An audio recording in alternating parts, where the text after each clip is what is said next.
Ma ogtahay inaad qarin karto applicationada kugu jira mobilkaaga, waliba kuwa sida khaaska ah aad u danaynayso inaad qariso adigoo aan isticmaalin wax application ah?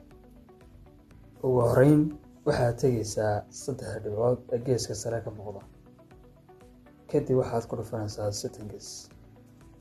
Halkani waxaad ka baadhaysaa Hide apps on home and apps screens. Kadibna waad ku dhufanaysaa.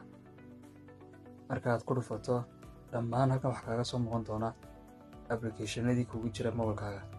Kadibna waxaad select gareyn doontaa ama aad dooran doontaa applicationka aad rabto inaad qariso.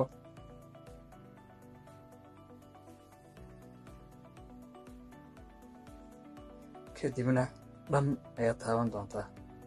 Applicationadaasi sidaasi ay kaga bixin home screen-kaaga. Haddii aad rabto inaad dib soo saarto applicationadii aad qarisay, waxaad dib u tegaysaa 3 dhibcood baad ka soo bilaabaysaa. Kadibna Settings-kaad ku dhufanaysaa. Kadibna waxaad tegaysaa Hide apps. Kadibna tigta ayaad ka qaadaysaa applicationadii aad magaranaysaa aad hore u qarisay. Dhan ayaad siinaysaa. Saas ay kaga soo muuqan doonaan screen-ka mobilkaaga.